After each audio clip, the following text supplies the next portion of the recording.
আমি কেমনে একটা চাঁদাবাজের সাথে বসবো, এই রুচিবোধ তো আমার নাই। আমি কেমনে একটা টেন্ডারবাজের সাথে বসবো, এই রুচিবোধ তো আমার নাই। কারণ এই রুচিতে আমি শিক্ষিত হইনি। ফলত আমাদের স্ট্যান্ডার্ড মানে যেই ইউনিটি, সেটা হলো ভাই আপনি ভালো লোক হইতে হবে। আপনি হলো, আমি মজলুমের সাথে আমার ঐক্য, আমার জালেমের সাথে ঐক্য হবে না। যে 17 বছর ধরে হলো জালেম ছিল, যে 17 বছর মজলুম ছিল, সে যদি এখন জালেম হয়ে যায়, তাহলে আমি মজলুমের পক্ষে থাকবো, আমি জালেমের সাথে বসবো না। যে আমি, কারণ জালেমের তখ্তে তাগুত ভাঙাই হলো আমার রেসপন্সিবিলিটি। আমি তার সাথে কোনো নেগোসিয়েশনে নাই। ওটা যদি হইতাম তাহলে আজকে জুনায়েদ সাকি হয়ে যাইতাম, আর জুতা টানার লোক সৃষ্টি হয়েছে রাশেদ খান, ওরা হয়ে যাইতাম, আমার বন্ধু নূর তাহলে সে হয়ে যাইতাম। ওগুলো হলো পচা মাল। এই পচা মালদের সাথে আমরা বসতে রাজি না। আমাদের নতুন করে শুরু হবো, আমরা 2 জন হই, 2 জন শুরু করব, 3 জন হই শুরু করব, সমস্যা নেই, আল্লাহ আছে উপরে, আল্লাহ সহায়ক। আমরা ক্যাম্পাসে হলো 5-6 জন মিলে কাজ শুরু করেছিলাম, আল্লাহ আমাদেরকে বরকত দিয়েছে। ভবিষ্যতে সত্যের পক্ষের যারা লোক তাদের নিয়ে হবে। আমরা ফেরাউনদের সাথে মিলতে রাজি না। আমরা কম হই, আমরা হলো হুসাইনিয়া বংশধর। যে হুসাইনিয়া বংশধর ফুরাত নদীতে পানি না থাকলেও ইয়াজিদের কাছে জীবন আত্মসমর্পণ করে নাই, মৃত্যুবরণ করবো ইয়াজিদের কাছে আত্মসমর্পণ করতে, নাকি বাতি অফ করে রাখে, কারেন্ট বেশি চলে যাবে এই জন্য। তো ওনারই একজন শিষ্য 6 লাখ টাকা বাজেট পাইছে, সে 16 লাখ টাকা দিয়ে অফিসের হলো সুন্দর করে ডেকোরেশন করেছে। এবং এই 16 লাখ টাকা দিয়ে যখন করেছে, এলাকাবাসীকে জিজ্ঞেস করলাম এমপি কে পান, বললো ওইটার ভিতরেই থাকে। তবে অনেকে আবার এই দুষ্টরা বুদ্ধি দিল, ওইটা একটা সিসিটিভি লাগানোর দরকার, তাহলে ভূতের ভিতরে বোঝা যাবে বসে বসে কি করে। যাক, আমরা প্রাইভেসিতে বিশ্বাস করি, যদিও সরকারি দল বিভিন্ন জনের প্রাইভেসি নষ্ট করতেছে। কারো যদি কোনো বিষয় থাকে অবশ্যই সেটা বিচারের আওতাধীন আসবে। তবে এটা আমরা একটা কনসার্নের জায়গা রয়েছে যে কোথায় না কোথায় সরকার হলো সিসিটিভি বসিয়ে রাখে।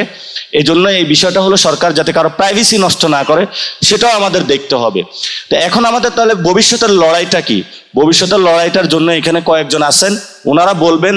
বিশেষত আমার দেশের সম্পাদক, উনি লড়াই করেছেন, দেখেছেন, বিএনপির অন্দরমহলেরও সব খোঁজ খবর উনি রাখেন। বেগম খালেদা জিয়ার সাথে কাজ করেছেন, যিনি বলেছিলেন ওদের হাতে গোলামীর জিঞ্জির, আমাদের হাতে স্বাধীনতার পতাকা।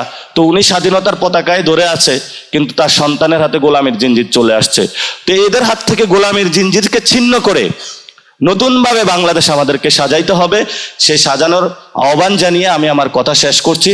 এবং লাস্ট, আপনারা ক্যামেরা থেকে উঠবেন না, লাস্ট আমি ইরানে যেটা দেখে আসছি, ইস্পাহানে গিয়ে দেখলাম যেটা এত সুন্দর আর্কিটেকচার। তারপরে হলো কোমে গিয়ে দেখলাম এত সুন্দর আর্কিটেকচার।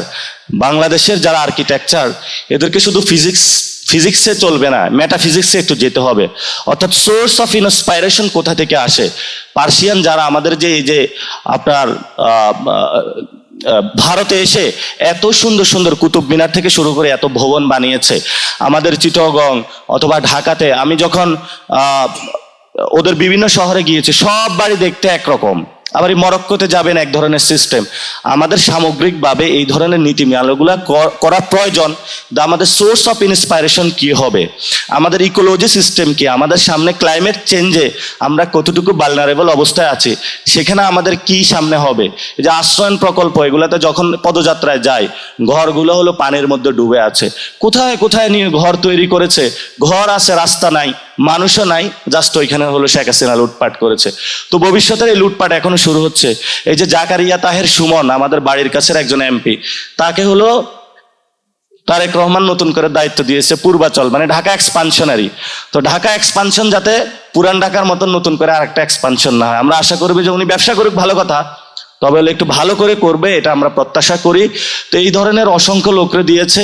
আরেকজন হলো কি যেন মেয়র প্রশাসক দিয়েছে, মানে মেয়র বানাবে তাকে সামনে। সে হলো বিভিন্ন গিয়ে একটা স্ট্যাটাস দিল যে ঢাকা শহরে হলো ড্রেনেজ সিস্টেম বা মানুষ ময়লা ফেলায় এই জন্য। তা আপনি ময়লার ব্যবসা করবেন, মানুষ হলো ময়লা বাসা থেকে নেওয়ার সময় 50 টাকা জায়গায় 120 টাকা দিবেন। একজন ময়লা ব্যবসায়ী ঢাকা শহরে হলো তাকে প্রশাসক বানাইছে। ছিল বিএনপির জন্য লজ্জা। এবং এই লোক গলা সমান ঢাকা শহরে পানি সে হলো স্ট্যাটাস দিয়ে বেড়াচ্ছে, মানুষ পলিথিন ফেলায়, এই জন্য হলো ঢাকা শহরে হলো এই প্রবলেম হয়েছে। তো আমরা আসলে কোথায় কথা বলবো আর কোথায় বলবো না, আমাদের সমগ্র সেক্টর সর্বাঙ্গে ব্যথা, ওষুধ দিব কোথা। এখন বিএনপির হলো সর্বাঙ্গে পচা জিনিস, এই পচা জিনিস নিয়ে আমাদের আসলে আলোচনার সুযোগ নাই। আমাদের এখন মাহমুদ ভাই আপনি আজকে কথা বলবেন, আমাদের নতুন করে ঘুরে দাঁড়াইতে হবে, এবং নতুন করে আমরা কিভাবে ঘুরে দাঁড়াবো সেই ইনস্ট্রাকশনও প্রয়োজন আমাদের, এবং সামগ্রিকভাবে আমরা পিছনে কি হয়েছে সেগুলো মনে করতে চাই না। আজকে আজমি সাহেব বললেন যে হলো একসাথে ইউনিটি থাকতে হবে। আমি কেমনে চোরের সাথে ঘুমাবো, এই রুচি তো আমার নাই। আমি কেমনে একটা চাঁদাবাজের সাথে বসবো, এই রুচিবোধ তো আমার নাই। আমি কেমনে একটা টেন্ডারবাজের সাথে বসবো, এই রুচিবোধ তো আমার নাই। কারণ এই রুচিতে আমি শিক্ষিত হইনি।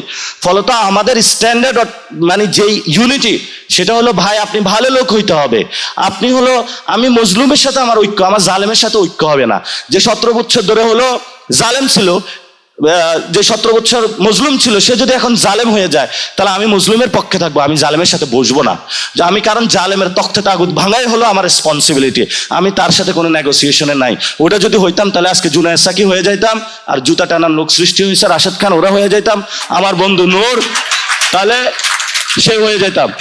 ওগুলো হলো পচা মাল, এই পচা মালদের সাথে আমরা বসতে রাজি না। আমাদের নতুন করে শুরু হবে, আমরা 2 জন হই, 2 জন শুরু করব, 3 জন হই শুরু করব, সমস্যা নেই, আল্লাহ আছে উপরে, আল্লাহ সহায়ক। আমরা ক্যাম্পাসে হলো 5-6 জন মিলে কাজ শুরু করেছিলাম, আল্লাহ আমাদেরকে বরকত দিয়েছে। ভবিষ্যতে সত্যের পক্ষের যারা লোক তাদের নিয়ে হবে, আমরা ফেরাউনদের সাথে মিলতে রাজি না। আমরা কম হই, আমরা হলো হুসাইনিয়া বংশধর, যে হুসাইনিয়া বংশধর ফুরাত নদীতে পানি না থাকলেও ইয়াজিদের কাছে জীবন আত্মসমর্পণ করে নাই, মৃত্যুবরণ করবো ইয়াজিদের কাছে আত্মসমর্পণ করবো।